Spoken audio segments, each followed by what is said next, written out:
નમસ્કાર. આજના આ ખાસ વિશ્લેષણમાં આપ સૌનું સ્વાગત છે.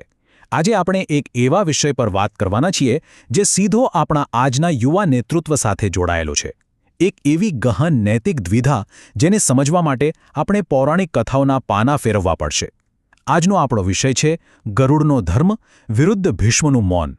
આ માત્ર કોઈ જૂની વાર્તા નથી, પણ એ સમજવાની કોશિશ છે કે જ્યારે આપણી નજર સામે કોઈ અન્યાય થતો હોય ત્યારે સાચા નેતૃત્વએ ખરેખર શું કરવું જોઈએ. તો સૌથી મોટો અને સીધો પ્રશ્ન એ છે કે જ્યારે અન્યાય થતો હોય ત્યારે નેતાની ફરજ શું છે? આપણે રોજબરોજ સમાજમાં એવી પરિસ્થિતિઓ જોતા હોઈએ છીએ જ્યાં કંઈક તો ખોટું થઈ રહ્યું હોય છે. એવા સમયે જે વ્યક્તિ સક્ષમ છે, જે નેતા છે, તેણે શું કરવું જોઈએ?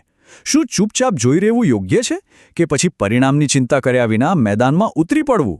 આપણે જે સ્રોતનું આજે વિશ્લેષણ કરી રહ્યા છીએ તે આના બે તદ્દન અલગ અને ચોંકાવનારા જવાબો આપે છે.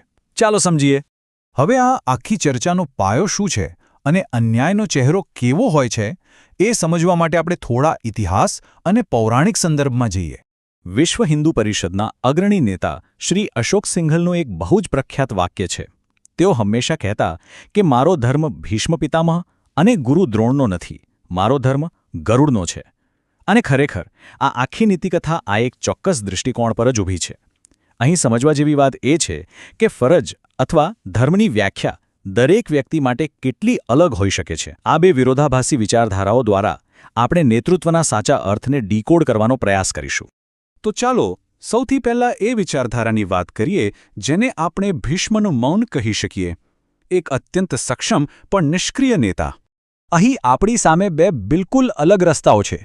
એક બાજુ છે ભીષ્મનો ધર્મ, જે બધું જ જાણવા છતાં મૂક પ્રેક્ષક બની રહેવાનું પ્રતીક છે, અને બીજી બાજુ છે ગરુડનો ધર્મ, જે અન્યાય સામે સીધો અને સક્રિય પ્રતિકાર દર્શાવે છે. જ્યારે પણ કોઈ ખોટું કાર્ય થતું હોય ત્યારે કટોકટીના એ સમયે સમાજના સક્ષમ વર્ગ પાસે હંમેશા આ બેમાંથી કોઈ એક માર્ગ પસંદ કરવાનો વિકલ્પ હોય જ છે. આ ખરેખર એક જબરદસ્ત વૈચારિક સંઘર્ષ છે. મહાભારતની કથા તો આપણે સૌ જાણીએ છીએ, ખરું ને? ભીષ્મ અને દ્રોણ અત્યંત શક્તિશાળી, અજેય અને આદરણીય યોદ્ધાઓ હતા. પરંતુ આપણો સ્રોત અહીં એક બહુ મોટી નબળાઈ તરફ ધ્યાન દોરે છે.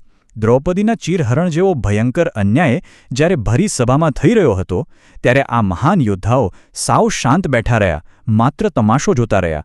અહીં મુખ્ય મુદ્દો એ છે કે જ્યારે ખુલ્લેઆમ અન્યાય થઈ રહ્યો હોય ત્યારે જો શક્તિશાળી લોકો જ ચૂપ રહે તો તેમની એ અપાર શક્તિ અને જ્ઞાનનો શું અર્થ? કશું જ નહીં. વાસ્તવમાં આવી નિષ્ક્રિયતા અન્યાય કરનારને રોકવાને બદલે વધારે પ્રોત્સાહન જ આપે છે. આ તો થઈ મૌનની વાત. હવે આપણે બીજા વિકલ્પ તરફ આગળ વધીએ, જે આપણો સ્રોત ખાસ પસંદ કરે છે, ગરુડનો ધર્મ. જુઓ, અહીં ધર્મ શબ્દને બહુ જ અલગ રીતે વ્યાખ્યાયિત કરવામાં આવ્યો છે. આ સંદર્ભમાં ધર્મ એટલે કોઈ મંદિરમાં જઈને થતી પૂજાપાઠ કે ધાર્મિક વિધિ નહીં, પણ અન્યાય સામે લડવાની એક એવી નૈતિક ફરજ જેને કોઈ પણ ભોગે ટાળી ન શકાય. અને સૌથી ચોંકાવનારી વાત શું છે ખબર છે? આ ફરજ ત્યારે પણ બજાવવાની છે જ્યારે સામે પક્ષે હાર એકદમ નિશ્ચિત દેખાતી હોય. હા, જીતવાની કોઈ શક્યતા ન હોય તો પણ લડવું.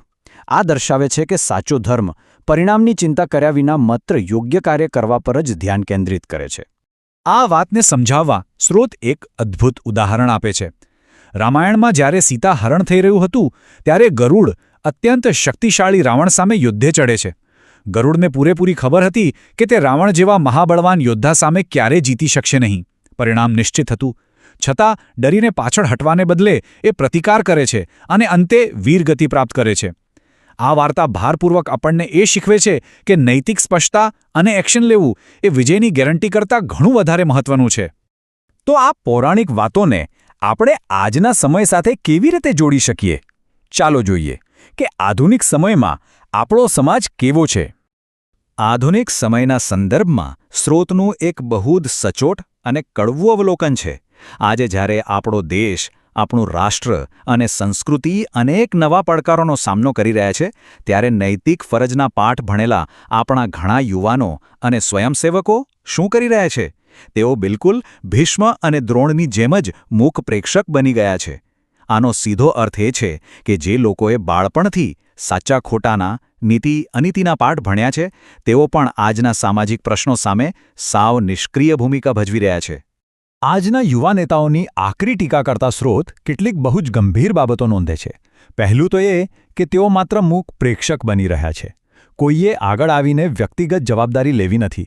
ઉલટું તેઓ પોતાને વધુ પડતા બુદ્ધિશાળી માને છે અને સલામત અંતરે ઊભા રહીને જે લોકો ખરેખર જમીન પર કામ કરી રહ્યા છે તેમને મજાક ઉડાવે છે. અને સૌથી કડવી વાસ્તવિકતા તો એ છે કે શિવાજી બીજાના ઘરમાં જન્મે તેની રાહ જોવી. મતલબ કે બધાને એવું લાગે છે કે કોઈ મહાન તારણહાર આવશે અને બધી સમસ્યાઓ જાદુની જેમ હલ કરી દેશે, પણ પોતે કોઈ જોખમ લેવા તૈયાર નથી. મનોવિજ્ઞાનની ભાષામાં આને જ બાયસ્ટેન્ડર ઇફેક્ટ કહેવાય છે.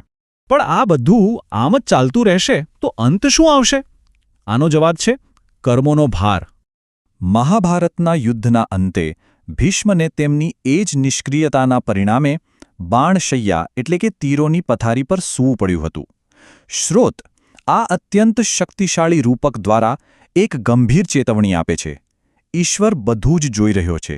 જો આજે સમાજ કે આપણું યુવા નેતૃત્વ અન્યાય સામે આંખ આડા કાન કરશે તો તેમણે ભવિષ્યમાં આ મૌનના અને નિષ્ક્રિયતાના અત્યંત કઠોર પરિણામો ભોગવવા જ પડશે.